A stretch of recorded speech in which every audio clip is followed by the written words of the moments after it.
This shir is being given in the Breslov Shul in Shari Chesed in Yerushalayim, a few days before Rosh Chodesh Adar Tafshin Ayin Hey. A few years ago, I was invited to give a shir, a weekly shir, in Ramat Beit Shemesh for English speakers, and I was thinking, what's the most important topic to talk about? And I thought it was the topic of simcha, happiness. There's so much going on in the world, in the big world, and in the world of Yiddishkeit, of people struggling to understand what is simcha, why to be happy, how to be happy under all different kinds of circumstances.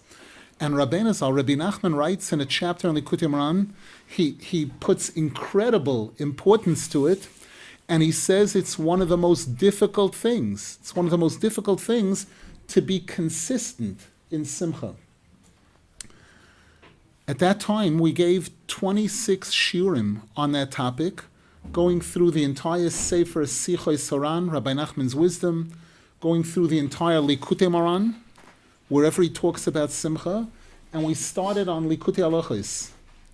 And we got up to a certain point and we didn't finish. There's about 2/3 more to go, I'd say meaning about another 50 hours of shiurim to explain and expound on the topic of simcha.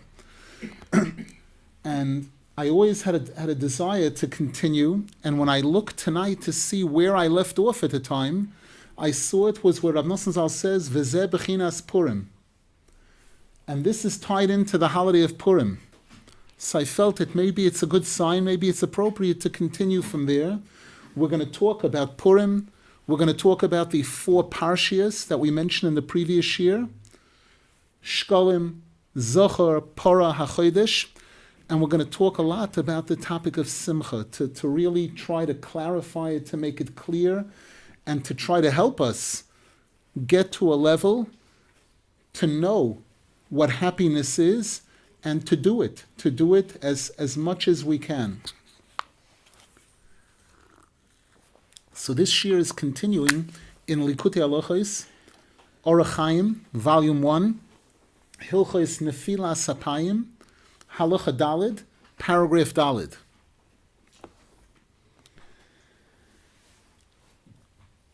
Rab Nosson Zal says that what the holiday of Purim is really all about is being happy at all times.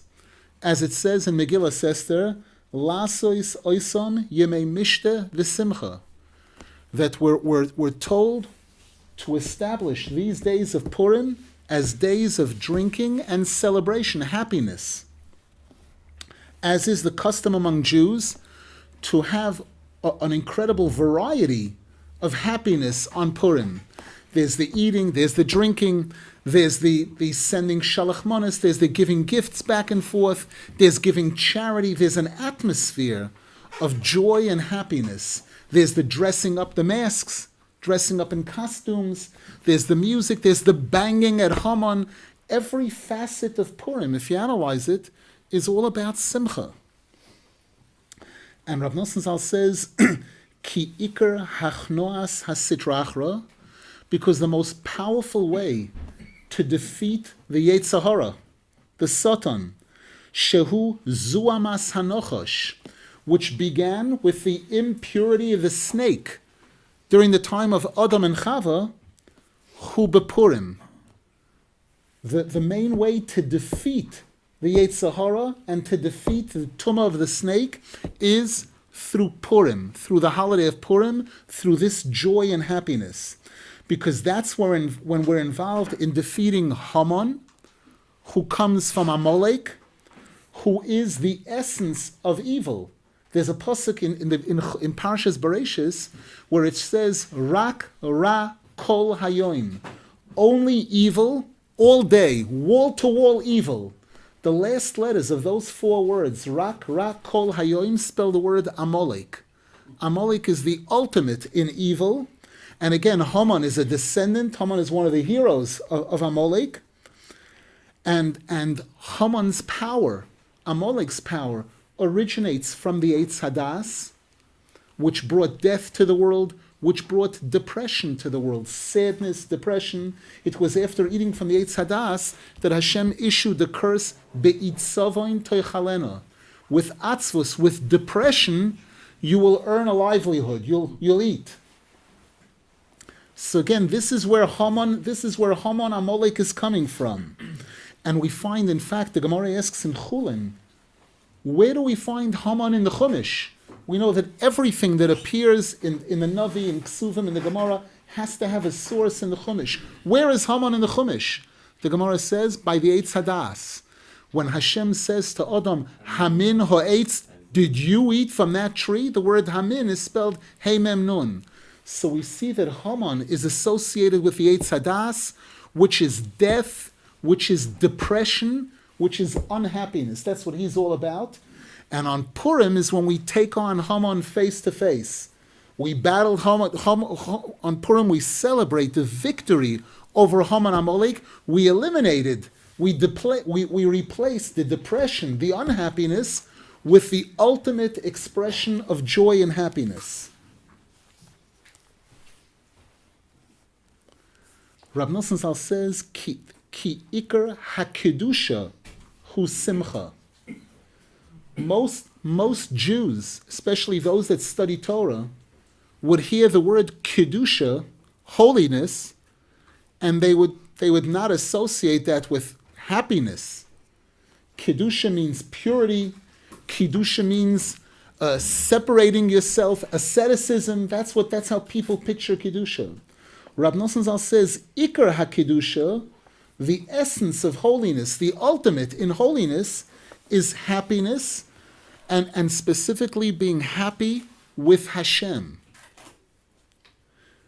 And he makes a statement here, Kimi sheyesh loy emuna shleima b'Hashem yisborach, because a person who really has solid faith in Hashem, bevadai roy loy lismoyach tomid b'Hashem yisborach, that person would always be happy with Hashem.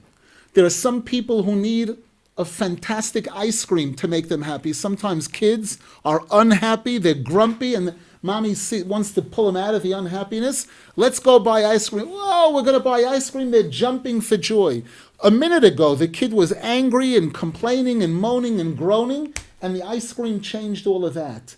And for another person, it's $100,000 or it's a brand new car. Each person, but we know that all of those things are temporary highs. It's short-lived. It's not permanent. Whereas Hashem, if I'm happy with Hashem, if I'm happy because I believe in Hashem and I trust Hashem, I trust that Hashem knows what He's doing, that there's somebody managing this world and managing me that knows exactly what He's doing, and He knows what's best for me, and He really wants what's best for me, then that's something that could help a person be able to maintain a steady, consistent happiness. But Rab Nosson Zal says, V'zeh hadover iyef shelavar b'chsav, we can't really explain this in writing, ki ulechol chad lefuman demishar belibei. It applies to each and every person based on what they feel in their heart. Each person's feeling for Hashem, the feeling that they have for Hashem, and the feeling that they have for Yiddishkeit, and for what's important, that's what will define to what level a person succeeds in this, in being constantly happy, joyous with Hashem. And now Rab Nosson Zal explains a little bit, what is Haman Amalek? What is Amalek really all about? The Zohar HaKodesh says that the word Amalek has the same numerical value, gematria, as Sofek. Sofek means doubt. Hashem is Vadai. Hashem is definite. On Rosh Hashanah and Yom Kippur, one of the special songs that we have in the Musaf, in the Chazoras Hashatz of Musaf, is V'choil Maminim. Everyone believes. Everyone believes that such and such. Next sentence, everyone believes that Hashem is this. Everyone believes that Hashem is that. And that's one of the outstanding pieces in the repetition of the Musaf.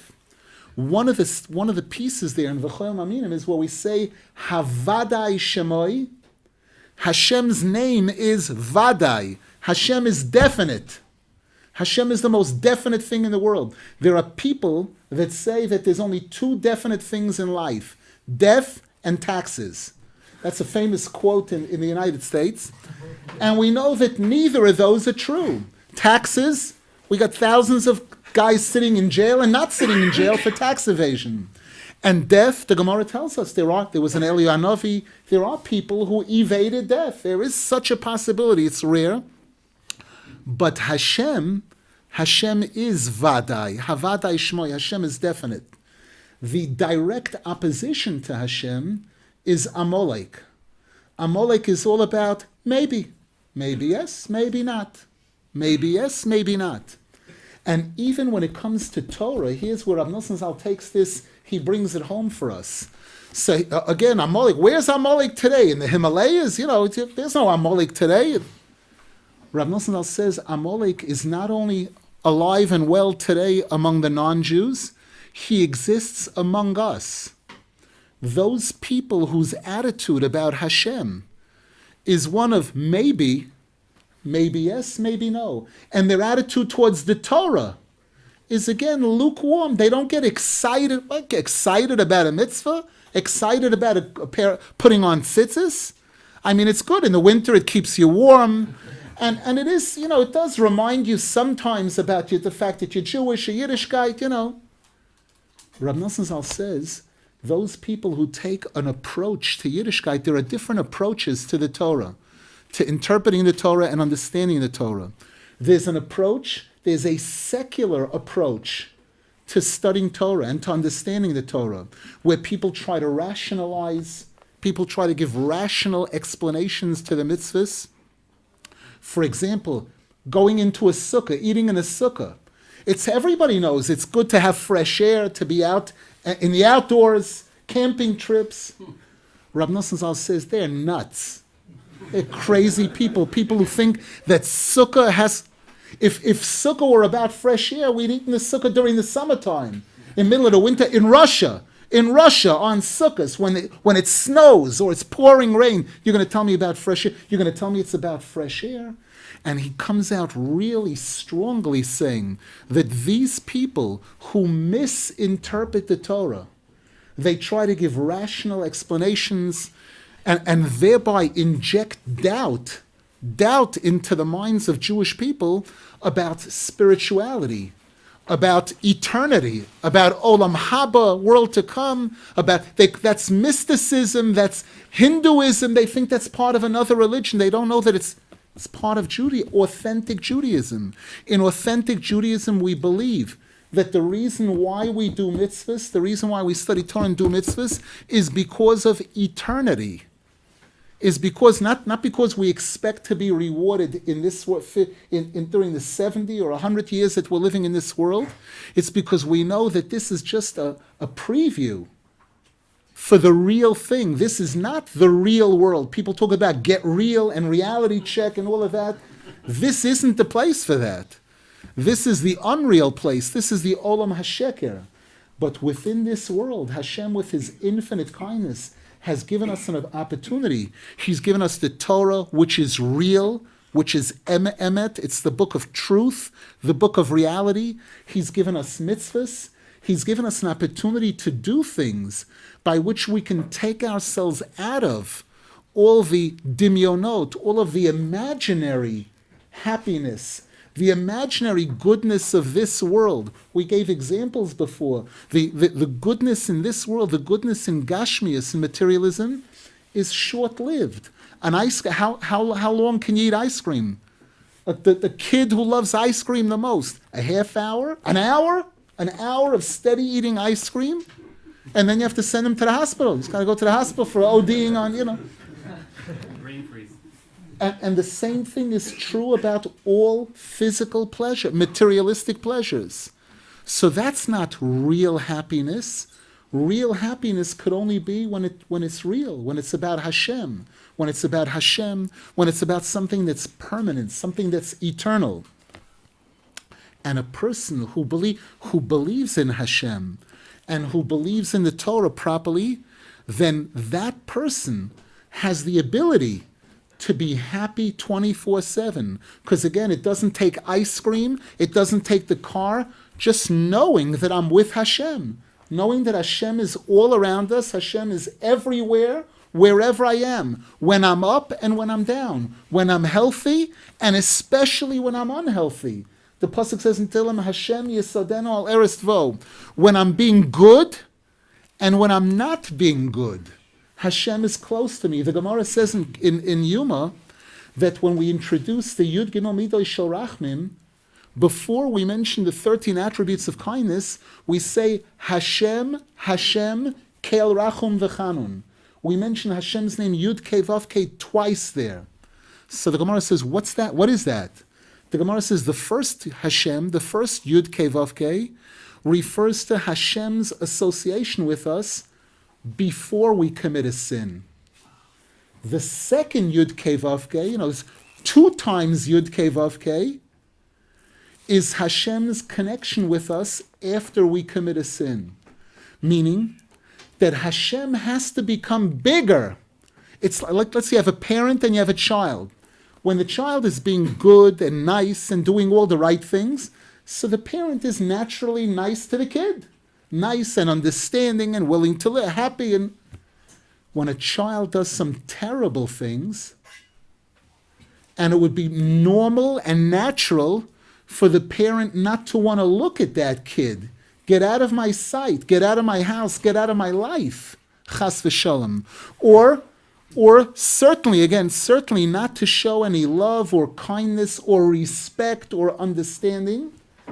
In order to be able to do that, when the child is doing bad things, that parent has to rise to a higher level, a much higher level of being understanding and a mensch and recognizing that just because he did bad things doesn't mean he's bad.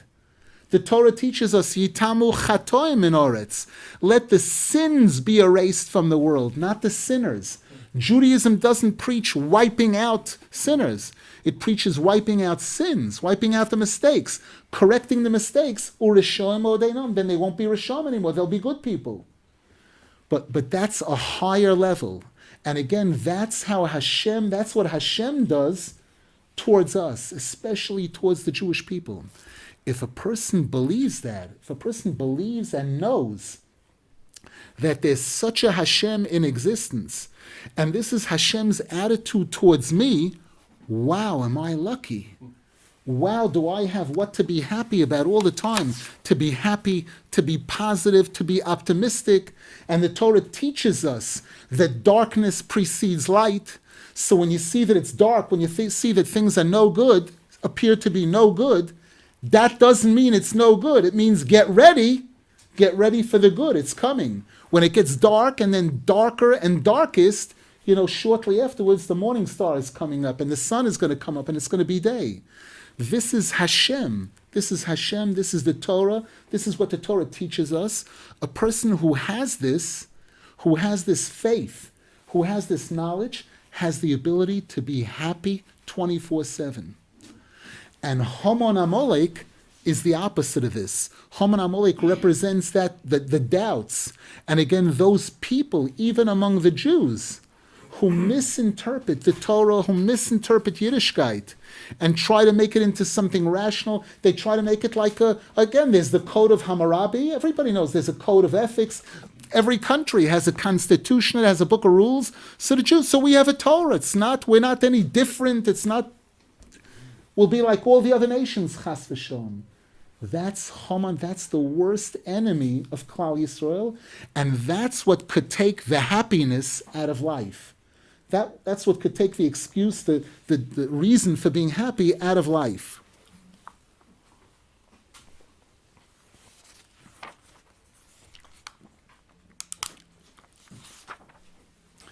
Rav Nosson Zal tells us, quoting the Arizal, that the Gemara says in Sanhedrin, page 56, I believe it is, the Gemara says there that the word tzav, It says in the Torah, in many places, Hashem says, instruct the Jewish people.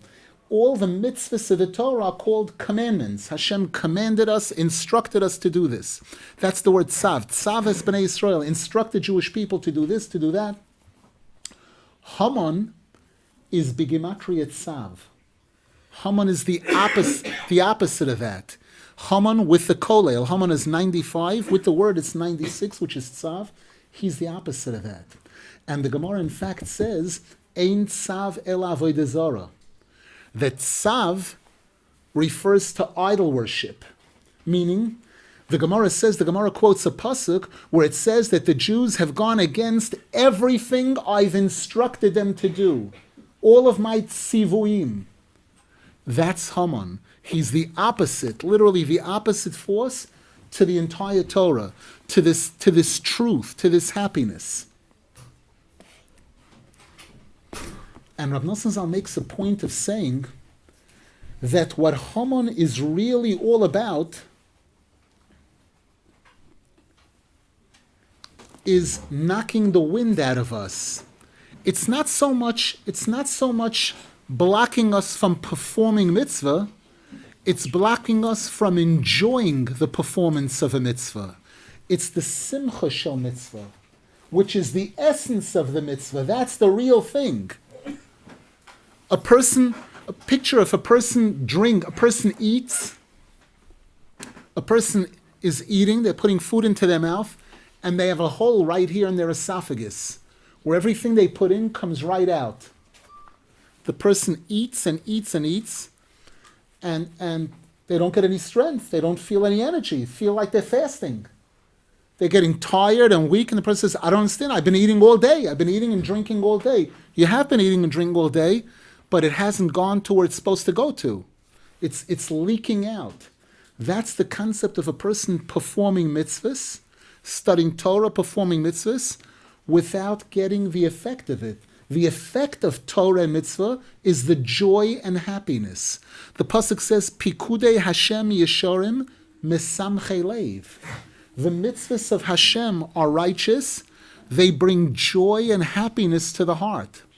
So if a person is studying Torah and doing mitzvahs, and they're not experiencing that joy and happiness, it's like they're drinking, but it's not going inside at all. It's leaking out.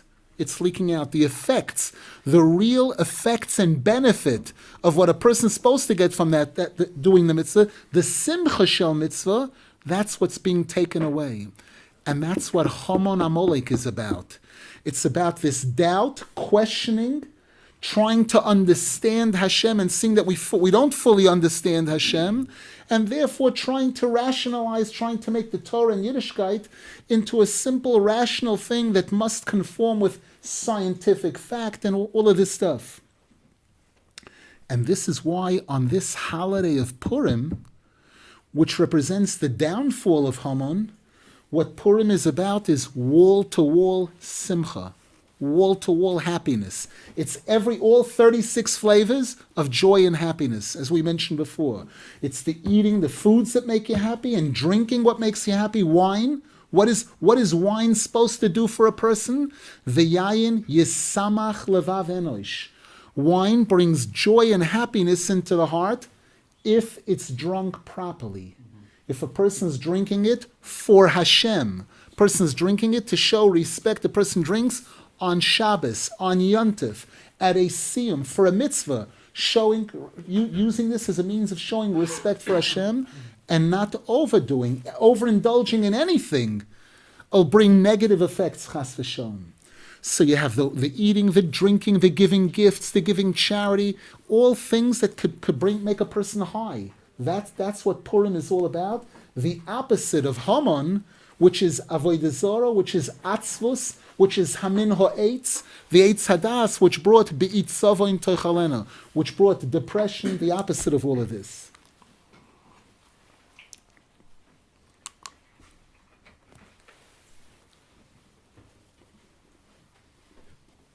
And Rav Nosson Zal points out that this is the battle between holiness and unholiness. This is the battle between good and the Yetzer Hara.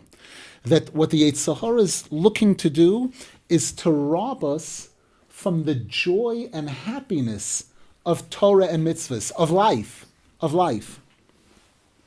Because again, the mitzvah itself, they can play it down. They can say it's codes like every other nation has.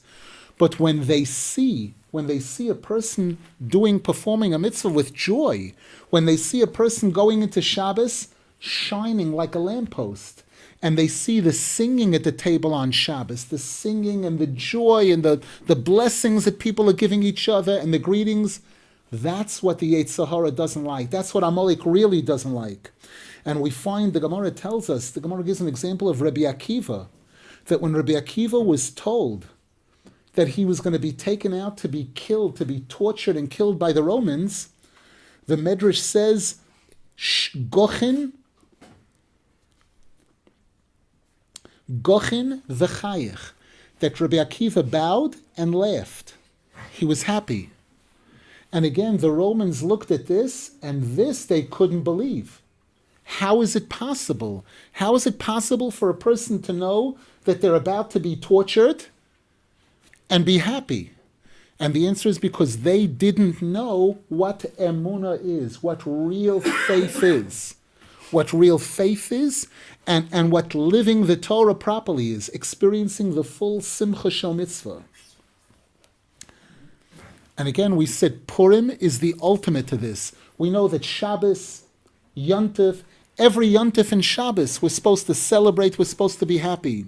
I once heard from my rabbi, Rav Rosenfeld, Zechron Livracha, that the Sforim tell us that Purim, the holiday of Purim, is koilel all of the holidays. All the elements that are found in all of the holidays put together are found in Purim.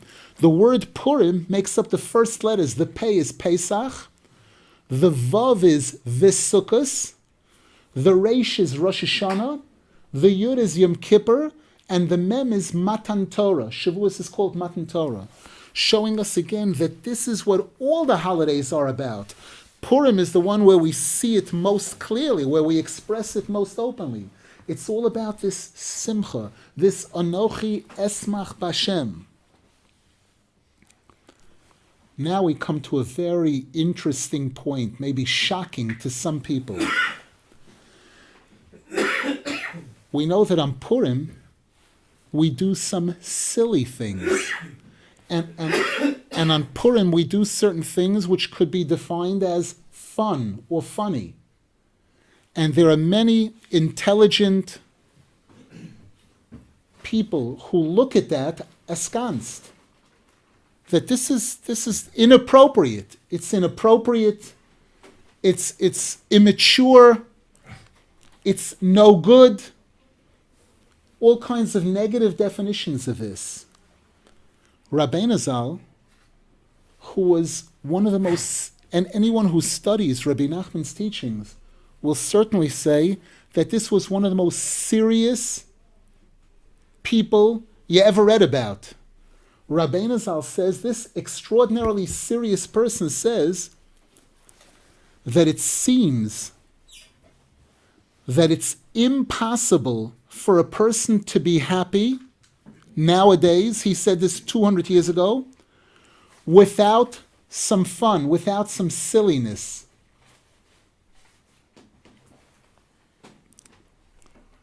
And Rabbeinu Zal spoke about this a number of times, and we know that during his time, during the time of the Baal Shem Tov, there were many of the tzaddikim that had badchonim.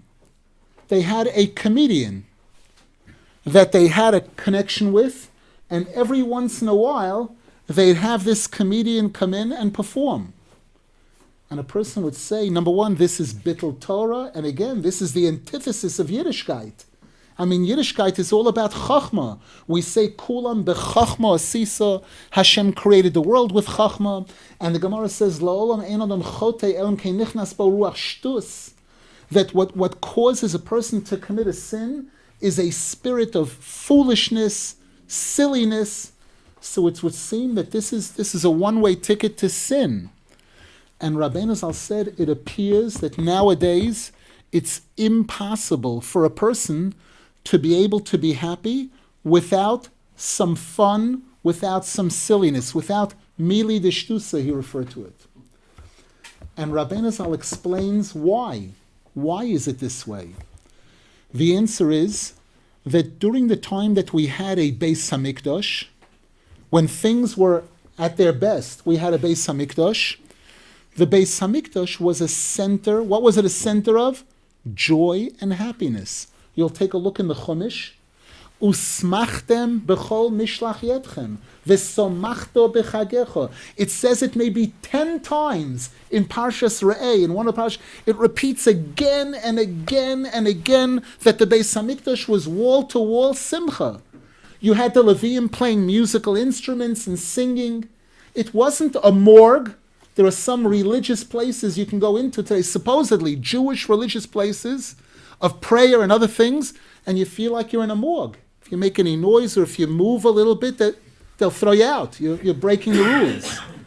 That's not the way it was in the Beis Hamikdash. It was loaded with simcha. The Kohanim, the Leviim, the Israelim was all about simcha. Ktores, they brought the offering of Ktores. It says, Ktores yesamach levav. Ktores is like wine. The incense brought joy and happiness to those who were infused with it. Unfortunately, we made mistakes. We committed sins. We lost the Beis Hamikdash. We lost the Beis Hamikdash. We were driven out of Yerushalayim. We were driven out of Eretz Yisrael. And even today, those of us that are incredibly privileged to be living in Eretz Yisrael, to be living in Yerushalayim, we go visit the Beis Hamikdash, and if we haven't been there for 30 days, we tear our shirts, we tear kriya.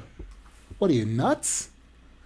You're coming to the Kotel, this is one of the holiest, one of the best places in the world to visit, and you're tearing your... Yes, I'm tearing my garment to show that I realize that that's not the Beis Hamikdash. That's reminding me that we don't have, that Hashem does not have a house, that the Jewish people do not have a homeland yet. It's not fully our homeland yet. We're surrounded by hundreds of millions of enemies on all sides, and the enemies are inside also. They're not just outside, they're inside, all around us. So we lost the Beis Hamikdash. We lost the joy and happiness. Where did it go? It fell down. It fell into the Sitra Achra. It fell into the Tumah. And that's why today people turn on a television and it can keep them laughing. That makes them happy. And another person goes into an ice cream store and that makes them happy. The simcha which was originally found in the Beis Hamikdash, in holiness, in mitzvahs and those things, has fallen into the Sitra Achra. It's fallen into materialism, into a shiny red car, into a red sports car. Those are the things that make a person laugh and smile, etc. Therefore, Rabbeinu Zal said, a Jew, a religious Jew, today when we are in Golus, today when we don't have the Beis Hamikdash and we don't have the same level tzaddikim that we had in those days, and we don't have the same level of closeness to Hashem that we had in those days, if a Jew tries to get simcha directly from the Torah, directly from mitzvahs, it doesn't work for most people. It won't work. Just like lahavdil, a person's making a barbecue, they go to a store, they buy coals. And they tell the guy, I want coals that are going to work. Don't give me the ones I've used. I've bought coals in the past and try lighting them and nothing happens. And the kids are screaming and everything. Give me the real coals. And the guy says, okay, these cost double. Take these. You'll have no problem. The guy goes, he brings them home, and he's so excited, and get the meat, get everything ready, and he puts a match to the coals, and he's standing there, and nothing. The match burns down, and he burns his finger, and he says, the dirty liar. Another time, I bought coals that don't work. And somebody tells him, no, you need lighter fluid. You need this other little thing. These coals will work. These coals are going to make a fire that's going to burn for hours. You're going to be able to roast meat. But you need something to start it up. You need a starter like a car needs a starter. If the starter isn't working, you have a powerful engine, a lubricant, everything. It's perfect. The starter isn't working, you don't get anywhere. Rabbeinu Zal taught us that today, when we are in Golus, and especially he spoke 200 years ago, that during his time already, It was just about impossible for a person, a religious Jew, to be able to be besimcha without some mili d'shtusa, without some fun, without a joke, without something to make a person jingle, to make a person laugh, a spice, as long as it doesn't cross a red line. We know there are red lines. A person say, okay, there's this drug and that drug, which makes people laugh and makes people happy. The answer is, we know again, there's all kinds of extremes. And the extremes are usually wrong and dangerous and harmful to the person. Within a framework of what's kosher, this element of mili d'shtusa is a critical piece in the life of an observant Jew, an observant religious Jew. And in fact, the Gemara says that the rabbis of the Gemara, when they would start a shir, the students would be sitting there. Again, they were sitting in front of a person who was on a much higher level than an angel. The Gemara says in Avodah Zarah that one of the Roman emperors said to Rabbi Yehuda Anasi, I know that the smallest one of you guys has the ability to bring a dead person back to life, can perform Tchias HaMesim. These were the rabbis of the Gemara. And the Gemara says first the rabbi would start with a joke. He would make a joke to perk everybody up, lighter fluid. Then he would shift gears, go into serious mode, and start teaching the halacha, the Kabbalah, everything, the whole thing. And the Gemara says there were rabbis who prepared so many lists of pirkin, of mili d'shtusa, with which to be able to humor, to put a spice into the students, to make them laugh, and then be able to shift in a mode of seriousness and be able to, the laughing opens up the mind. That expands the mind. When a person is happy, the brain is open. Now I'm ready to be able to hear. Just like the Sifrei Kabbalah explained, why do we make Kiddush on Friday night? Why do we make Kiddush on wine? Because the Gemara tells us, and especially the Sifrei Kabbalah, that on Shabbos, a Jew who observes Shabbos gets a neshama yesera, a whole major new piece of soul, of connection to Hashem, which gives the person the ability to make a stronger connection to Hashem, 1,000 times more powerful than during the week.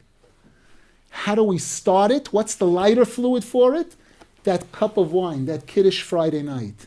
That one cup of wine, the wine gives a person, the Gemara says, Chamra v'rechni pikchin. It opens up the brain. It expands the mind a little. How much wine? The right amount. Drink, flood the brain with wine, and the person becomes cloudy. They can't think straight. They can't talk straight. But a little bit of wine is an appetizer. It opens up the mind. It opens up the appetite. Now the neshama yesera can do its thing. Now I'm ready to learn a much deeper level of Torah and to sing a higher level of Zmiros and to daven a tefillah that's on a completely different level than during the 6 days of the week. Rav Nosson Zal tells us this is the secret of one of the most incredible stories in the history of the Jewish people. We know that each one of the tzaddikim has a title for what he represents. The forefathers of the Jews are called the Avos. Avram, Yitzchak, Yaakov are called the Avos HaKadoshim, our forefathers. Moshe Rabbeinu is called Rabbeinu, our teacher. David HaMelech, Shlomo HaMelech, they're known as kings. And in the Zohar Kodesh, David HaMelech has a nickname. He's called Badcha de Malka, the comedian of the king, the king's comedian, Hashem's joker. The Zohar Kodesh says that when David HaMelech was confessing his sin, the Zohar Kodesh shows in the Pasuk in Tehillim, even then he was able to include a joke. He was able to show that I'm not going to get depressed. There's a Pasuk, David HaMelech says, Edag mechatosi. I worry from my sins. Sins cause a person to worry. Sins cause a person depression, sadness. But David HaMelech said, I know to be careful, because I know that that's the Yetzer Hara that's trying to do that to me. He's going to try to make me worry and get depressed, so I won't do tshuva, so I won't bounce back. and I'm not going to let that happen. The Zohar HaKadosh says that even when he was confessing his sin, he included a humorous thing in it to show that I'm not going to go to that terrible place of atzvus, of disconnecting from Hashem totally. And then the Navi tells us that this David HaMelech was so courageous and so valiant that as a boy, when his older brothers were all in the army and they were all soldiers working for Shul HaMelech, and the Jews at the time were faced by their worst adversary, Goliath. The Philistines at that time had a giant, something that totally inhuman, that injected fear, terrorized the Jewish people. How did he terrorize them? The pasuk says twice a day, in the morning and in the evening, he would come, he would march in front of the Jewish people, and he would spit, he would insult the Jews and their king and their army and Hashem. The Gemara says, why did he do this twice a day in the morning? He did it to counter the Kriya Shema Shel Shachris and the Kriya Shema Shel Arvis. You people say Hashem Elokeinu Hashem Echad. You believe that your Hashem is so powerful. Fuya! I laugh at him. I spit on him. This is what Goliath was saying. And he had a booming voice. He terrorized them. Shul HaMelech was petrified when he heard the roar of this giant Goliath. David HaMelech heard this, and he heard that the king, he heard this, and he said, who's the dog that's saying that? And they said to him, shh, what are you, crazy? Somebody here, he said, what do you mean? He's insulting Hashem. He can't be bigger than a dog. Maybe he's smaller than a dog. Maybe he's less than a dog. But that's the highest respect that I can give to somebody like that. And they heard this, and Shul HaMelech was looking for somebody to take on this Goliath.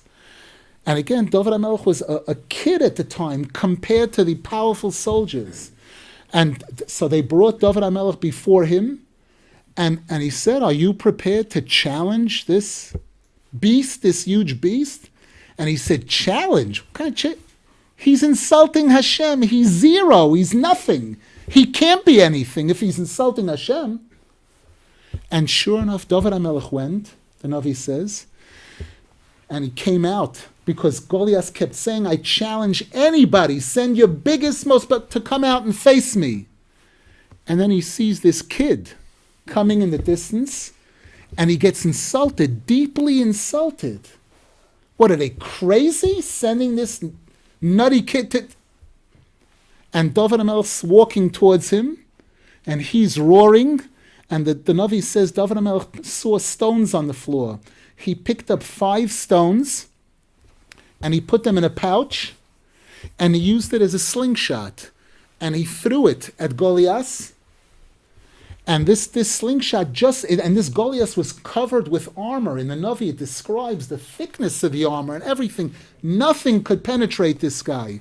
This slingshot happened to find its way exactly to the one place where the armor wasn't, by his forehead. And these rocks hit him in the forehead and killed him.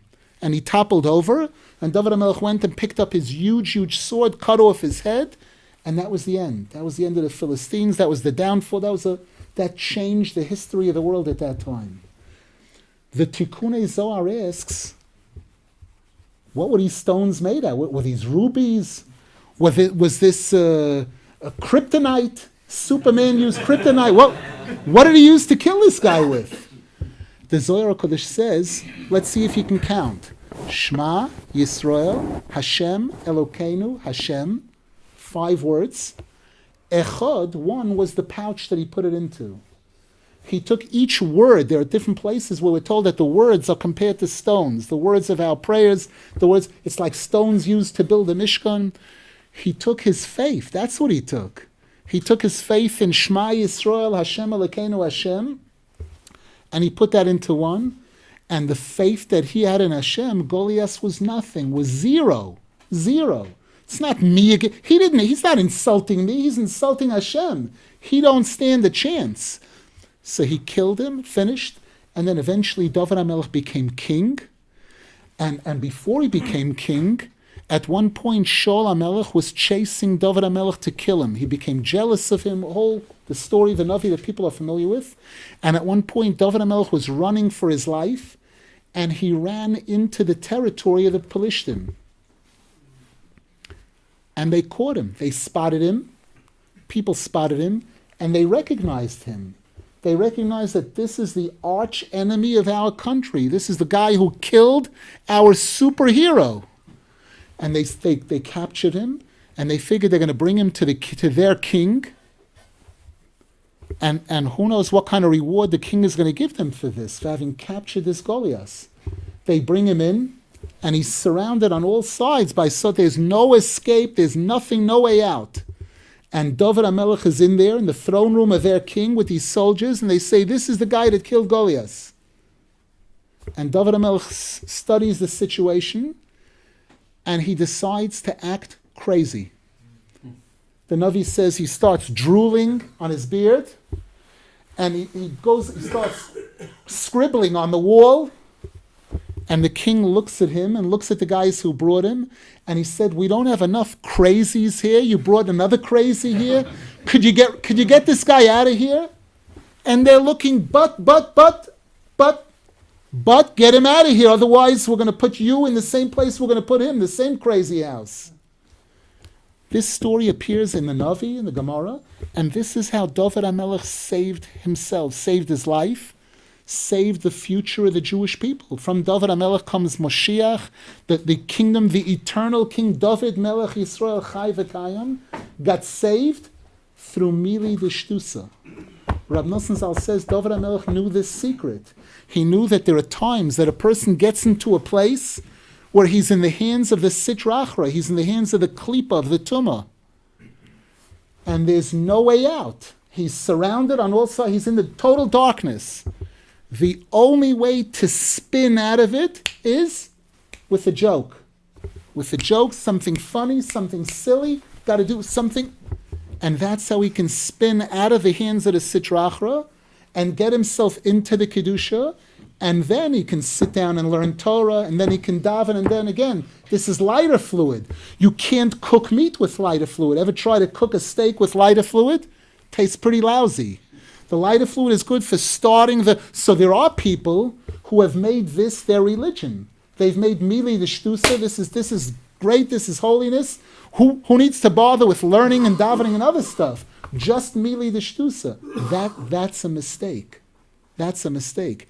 Mili D'Shtusa is phenomenal as lighter fluid, as something to get a person out of the ditch, out of the pit, and once he gets out of the pit and he cleans himself off, he sits down and he learns Torah, he does mitzvahs, he connects to Hashem, he gets close to tzaddikim, he does what he needs to do. This is one of the secrets of Purim, of this extraordinary holiday, where the Tikkunei Zohar says that Yom Kippur, the Gemara says, that 364 days a year, the Satan has power over a Jew. There's one day that's so holy, that the Satan is powerless. That's Yom Kippur. The word ha-Satan, the Gemara says, the Satan equals 364. 364 days a year, he's got power. One day, he's power. Yom Kippur. Yom Kippur, we're like angels. We don't eat, we don't drink, we don't this, we don't... Mamish, we're so holy, he can't touch us. The Tikkunei Zohar says that in the Chumash, it's called Yom Kippurim. Yom Kippur is a day that's like Purim. It's not as holy as Purim. It's not as powerful as Purim, but it comes close. Purim is more powerful than Yom Kippur. That if a person is zoicha to perform the mitzvahs of Purim with simplicity, with sincerity, that I don't understand everything, I don't understand Hashem completely. If I understood Hashem, I would be Hashem. So I'm studying, I'm learning Torah, I'm trying to get to know whatever I can, but I'm not performing the mitzvahs because I understand everything. I'm performing the mitzvahs because I believe in Hashem, because I believe in Avraham, Yitzchak, Yaakov, in Moshe Rabbeinu. I believe in that golden chain, that heritage of all of our tzaddikim who have passed this down in all the generations. I trust them completely, eyes closed. Just like at Har Sinai, they said, Na'aseh v'nishma. We're in. Hashem, we're in. That you'll give us the explanations, you'll fill in the explanations afterwards. We're still living by that today. Hashem, we're in. It's a mitzvah to hear the Megillah. It's a mitzvah to give Shalach Manas. I'm doing all of these mitzvahs because I believe in it. First I'll do it. And then I'm ready to study, to learn, to hear reasons, to hear proofs, everything, all interesting and nice. But I'm performing the mitzvah based on my faith in Hashem, faith in Tzaddikim, faith in the Torah. Just very quickly, to touch on the 4 parshias and how they connect to this, we mentioned that the 4 parshias that we read that precede the holiday of Pesach, Parsha Shkolim, they donated money to the Beis HaMikdash. For what purpose? For the korbanos. Those shkolim were used to buy korbanos and ktoris. What are the korbanos and ktoris all about? Simcha. Again, we said, look in the Chumash. Usmachtem b'chol mishlach yedchem. It's all about the korbanos. The Beis HaMikdash was all about joy and happiness. Amalek, Parsha Zocher. Zocher asol Amalek asher korcha. What is Amalek about? Kerach. To turn us into a piece of ice. When a person's happy, they're hot, they're on fire. Amalek is asher korcha baderech.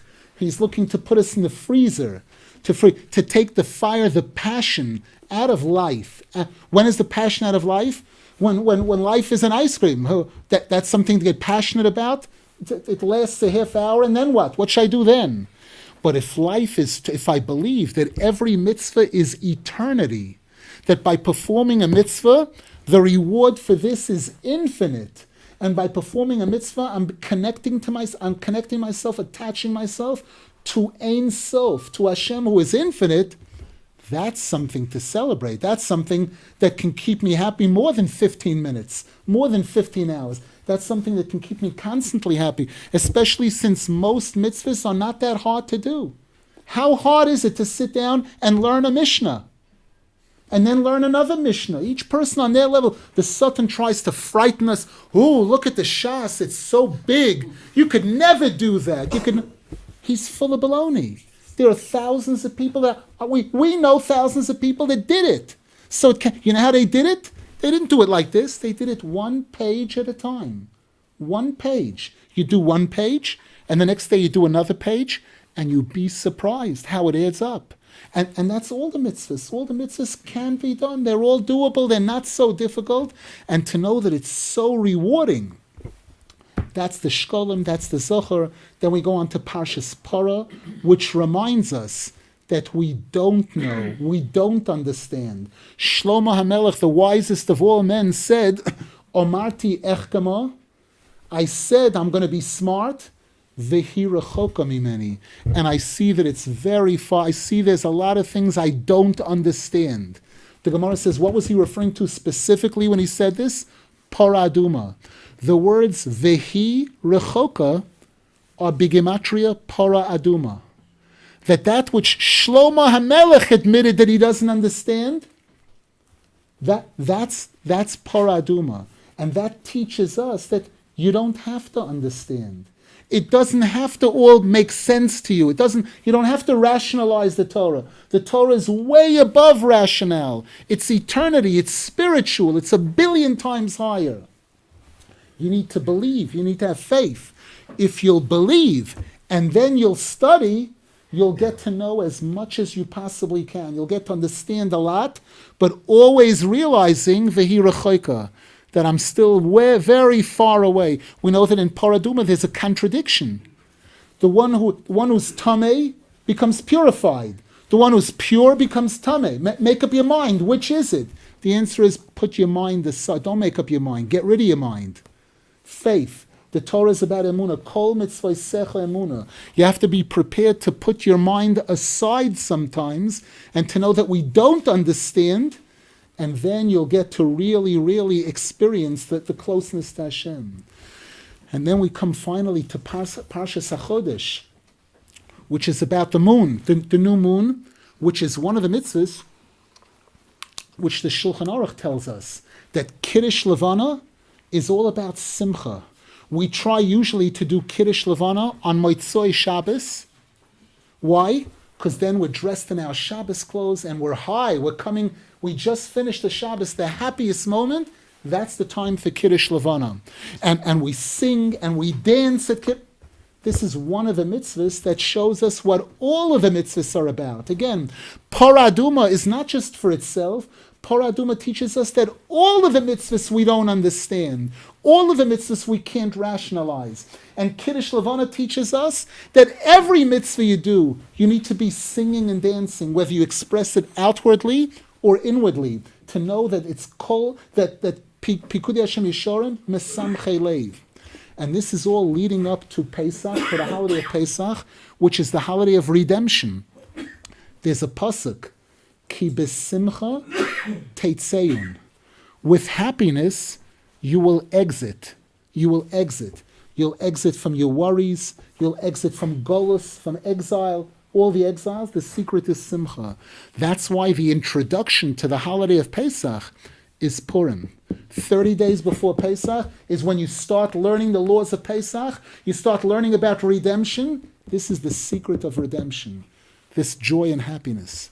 Hashem should help us be zeicha to understand and believe what the tzaddikim teach us about Yiddishkeit, about Torah, about practicing Yiddishkeit and Torah properly, and through this kind of simcha, a simcha of holiness and goodness, to be zeicha to get to see the Geula Shlema, the real final redemption, with the coming of Moshiach, to be in Beis Mikdash, Amen, Amen, Amen. Any questions? Any questions?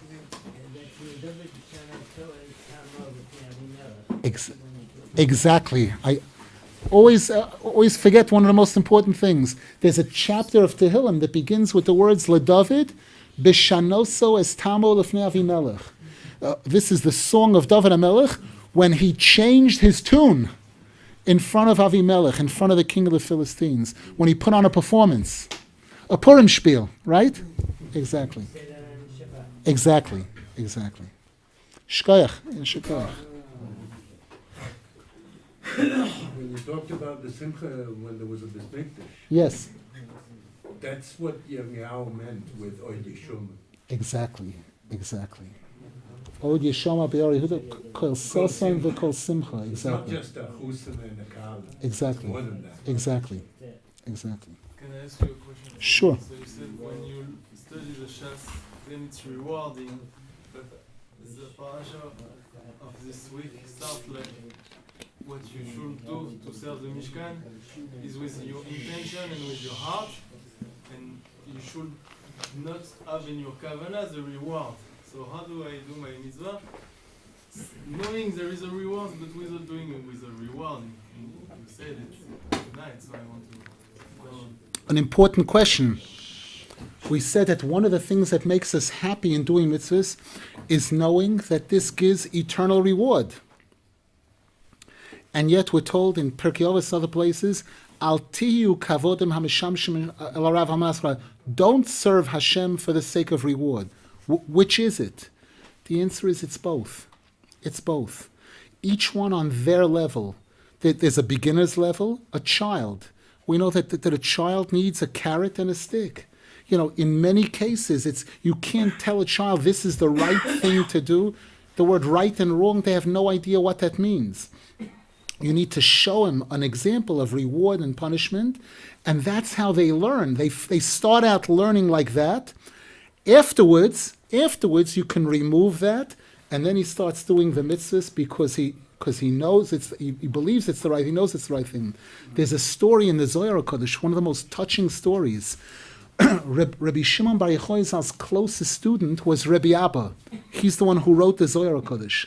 The Zohar HaKadosh says one day Rabbi Abba went out in the middle of the street and he made an announcement. Who wants to get rich? Whoever wants to come rich, come over here. And they saw that this wasn't a joker saying this. This was Rabbi Abba. This was a very respectable, refined person. So a couple of people came over. One young man especially came over and said, I want to be rich. He said, good, come with me. He told him, come into the Beit Midrash, sit down and start learning Torah. You're going to get rich. Okay. The rabbi said it, he did it. He learned for a couple of weeks, solid. After a couple of weeks, he went over to Rabbi Abba and said, you didn't forget about me. You didn't forget the deal, right? I mean, you didn't forget why I came, right?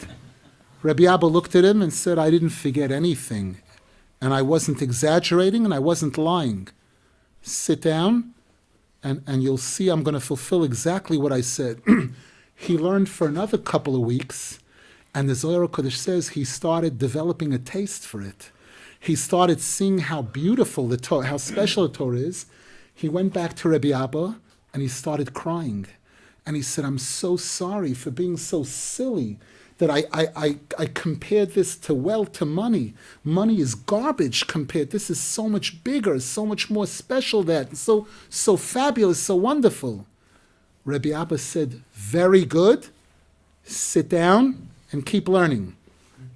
The Zohar Kodesh says a short while later, a man came to the yeshiva, a very wealthy man, and he brought with him 13 goblets made of puz. The Gemara says there's different levels of gold in the world. Puz is the rarest type of gold in the world, which there's only a certain amount of it. This billionaire had this. He brought 13 goblets, and he said to Rabbi Abba, I'm looking for a son-in-law. Do you have somebody who's really special for my daughter? Rabbi Abba said, I have just the guy. You see that guy over there, Yossi? His name is Yossi. Yossi. He's the one. The Zohar Kodesh says he became known as Rabbi Yossi ben Paz. The Rabbi Yossi who got these 13 goblets. But what I wanted to point out, you saw in the beginning he came for money. Afterwards, he was laughing. Money a joke compared to this, compared to what it is. But that's a madrega. That's a certain level. Sure. I think not only with children that works, I think with adults also. Works the same. For sure. Adults who are children, meaning each person on their level, that before a person can get ready, people need to be rewarded. The concept of being rewarded, persons trying to lose weight or anything, and they give them a prize or they publicize their name to motivate them, to inspire them to get better. Once a person gets to a certain level, hopefully, then they don't need that anymore. They're on a level where they understand it. The reward is a joke is an insult to them compared to their level of understanding how good this is, how important it is. But that's a madrega. David took down Goliath. Yes. Why was he afraid when his life was being threatened by Shul? By Shul HaMelech. Because Shul HaMelech was a tzaddik. Goliath insulted Hashem. He said anybody insults Hashem is a zero, is a nothing. Shul HaMelech was a tzaddik. And that's where there was fear in how to deal with him. And we find that David HaMelech got punished at one point because he tore the garment. He wanted to show HaMelech that I could have killed. He tore his garment. The Gemara says when David HaMelech got older, he couldn't, no matter how much clothes they put on him, he couldn't feel warm because he showed a drop of disrespect to Shul. What do you mean disrespect? The guy's trying to kill me. There's so many delicate things going on here. With Hashem's help, I hope we'll continue next week, Mitzvah Hashem.